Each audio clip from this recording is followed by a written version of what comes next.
Hey, what's going on, guys? Nelson and Victor here with Us2U Digital, and we're here to share how we booked 7 destination weddings in just our 2 years of experience in the wedding industry as photographers and videographers. Now take a look at this video and we're gonna share some tips that we've learned along the way with our creators and also with our couples. We're gonna be sharing with you guys 4 different categories. 2 is for our creators, what you need in your bag, another accommodation, miscellaneous, and also things you might overlook as you're traveling for your destination weddings. And also we're gonna share 2 tips with our couples, what they need to ensure that their wedding day overseas is successful. Now, Nelson, what exactly is a destination wedding? Anything that requires you to travel overseas. So it's not domestic, we consider it international. So, for example, we shoot in New Jersey, New York, and Pennsylvania predominantly. If somebody's getting married in Virginia, maybe even Massachusetts, that's still considered a domestic wedding. Now, if you take your travel to Dominican Republic, Jamaica, Puerto Rico, Mexico, that is what we consider a destination wedding. So let's jump right into it. Let's do it. What's in our bag? So I do video, Nelson does photo. This is what I have in my bag for videography. Nanook travel case, Tenba camera bag, Neewer padded case, 2 Sony a7 IIIs, two battery packs each per camera with portable charger, 4 SanDisk 128GB Extreme Pro, a Tamron 28-74, 17-28, and a Sony 50mm.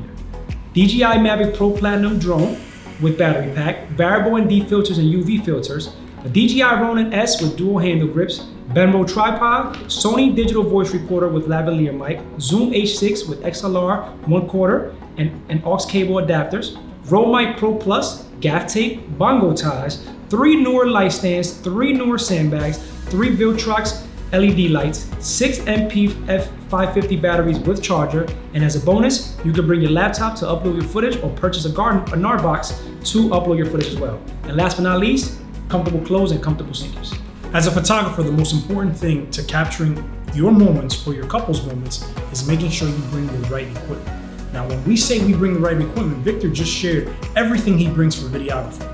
Here are some of the things, or all of the things, that I bring for photography. I'm bringing my 2 Nikon D750s. I'm also bringing my hold-fast camera strap, which allows me to carry 2 cameras at once. Memory cards, 8 64GB memory cards. You can never be wrong with having as many memory cards just in case something happens. Also, batteries, chargers, and more batteries. In addition to this, light stands. Bring your light stands because we use mag mods, we use mag gels, so anytime we have the sun, which you will encounter overseas, it's always good to have this as well. And your lucky towel. And my lucky towel on my right side. Category number 2, couples. When you're hiring someone to do your destination wedding, or even domestically, the most important word you want to hear is peace of mind. Now, from our experience in destination wedding, this is what we mean when we say peace of mind. Destination wedding is happening, you are traveling, you are getting on a plane, and you don't even know who your photographer and videographer is. That could be scary. With knowing someone or bringing someone from the States, someone you know as far as relationship building, Zoom meetings, someone you've had conversations with, this can bring the ease and know that they're gonna deliver and they're also gonna execute with your project. Also, what we mean by peace of mind is super serving. Remember, when bringing in somebody from the States, that professional is going to only focus on your wedding. First destination wedding with Mesh Moore. Good luck, Pedro and Jess. We covered. Unfortunately, sometimes when hiring a vendor from a venue, they have other engagements and they might only be able to serve you for a few hours, as well as they have other clients to ensure that they execute their biggest day. So when you're bringing a photography and videography company from the States, your wedding is the only thing that matters to them that weekend. That's what we like to call super serving. Another one is credibility. This company that you hire or comes with you, they know their name or their company is on the line. Mm-hmm. They're gonna focus and they're gonna put as much love into your wedding as you put into your wedding. So you wanna make sure when you hire them, they're all about your wedding. And last but not least, the person you hire is going to be going and coming on this flight with you. We've heard horror stories of couples not receiving their footage and production, or even receiving them excessively late. So this professional will be going and coming with all of your footage and media, which, as Nelson mentioned earlier, credible, professional, and reliable.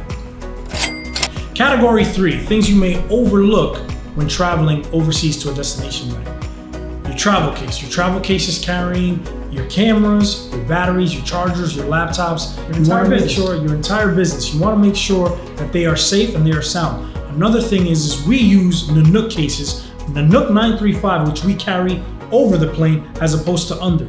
Let's just say something happens and your bags get there a day after. That's the worst thing you want to happen. Put your clothes down there. Let your camera carry or travel with you. Tip number 2, meds. Okay, make sure you have your meds with you. Your Tylenol for your painkillers, for upset stomach, for headaches.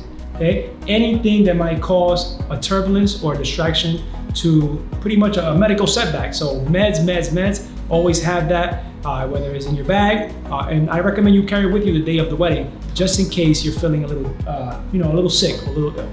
Remember, when you arrive, the show must go on. So you have to be at your best. And if not, get some assistance with some additional stuff as well. Tip number 3. Now this requires a little bit of work verbally. And what you want to do is you want to speak to the flight attendant before getting on your flight. Let's say, for example, if you have a booked flight, you want to speak to them and share that you're doing a destination wedding overseas, you're a photographer and a videographer, and you have all your equipment on you. Is there any way that they can accommodate you getting onto the flight early? You just want to make sure you have space for your bag. This way, if you are one of the last ones on, they don't put it under, it stays over. Tip number 4, since we're discussing airport terminology, global citizenship. To help you with your reentry back into the country, global citizenship assists you in expediting that process. We both have it. It has served us great, and I can't say much more about tip number 4. There's nothing better than being on a customs line when you're re-entering into the country. You see the custom lines. If you travel, you know what they're like. But because we have global citizenship or global entry, re-entry, we're in and out within 5 to 10 minutes. And you know what? I think I actually have a bonus tip. Let them know. Please choose wisely what you eat the days prior to the wedding. My good friend here, I think, only has rice and bread and water the day before the wedding. You want to try to reduce your chances of having an upset stomach because your body is getting adjusted to the spices and everything else that they cook in the resort or whatever venue you decide to stay in. We all know overseas food is delicious. Have it after the wedding, have it after the event. You are being brought to a special place overseas to capture moments. It's not about what you eat. Eat later. Focus on the moment. That is why I try to eat as plain as possible to make sure that their moments are captured. I guess we can move on to category number 4. All right, everyone, we made it to our 4th and final category. This category is pretty interesting. We're gonna jump around to our creators and to our couples. This is something very imperative that we learn our lesson throughout our experience with destination weddings. So what we're sharing with you, at the beginning, we made the mistakes of not receiving these accommodations, but then we learned why these accommodations are so crucial for both the creators and for the couples to ensure that nothing goes wrong with their biggest day. So, number 1, direct flights. Try to avoid layover or connecting flights. That is a no-no.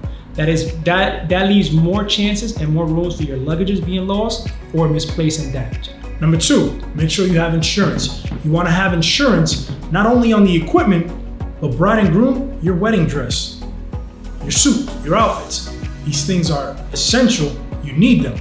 God forbid, and airlines are pretty good right now, but if God forbid something happens, you don't bring it on your special day, you want to make sure that that's taken care of as well. Accommodation tip number 3, professional taxi cab driver to and from the resort. Why? You want to ensure that to avoid any legal issues with your insurance provider, that you can state that you were in a professional and licensed cab drivers. This will ensure that the cab driver is there to pick you up on time and return you to the airport on time. Number 4, creators help your couples. This is what we say with hotel accommodations. You don't need a lavish luxury suite. When Victor and I travel, we always tell our couples, you can put us in one room. It could be the most basic room. It could just have a queen size bed, or if it has 2 beds, 2 single beds. It really doesn't matter. We're here to do a job. So, hotel accommodations, creators help your couples. Accommodation tip number 5, speaking with your couples to the importance of arriving to the venue a day or 2 before the wedding. Why do you want to arrive a day or two before the wedding? This allows for some wiggle room in case there is cancellations or delays to your flight. But also, arriving to your venue a day or two allows you to recon. What I mean by that is, when Nelson and I arrive to the resort or wherever the venue is, since we've only seen some of the nice locations, nice images via websites and online, this is the first time that we actually can do a walkthrough and see firsthand what are the hot spots and the good locations to ensure that we take our couples there for their money shots, for their big picture. So convincing and speaking to your couples about flying you in a day or two allows for less mistakes and also gives you a better picture as to how you're going to execute their big day. Tip number 6, carry on. I stress, if there's anything you can do, make sure you have your dress, your outfits, your cameras, your equipment carried on. Speak to your flight attendants. Let them know it is very important. So there you have it, guys. We are UsToYou Digital, and we've been very fortunate enough to book almost 7 destination weddings within our first 2 years in business. We've been very excited to work with all the couples we've been working with. And the future couples, new countries along the way, along the way. So stay tuned for more videos on how we can share with you guys with some of our mistakes and some of our growing pains and our experience with not only destination weddings, but weddings here in the States. I'm Nelson, he's Victor. We're UsToYou Digital. Peace. Let us do it.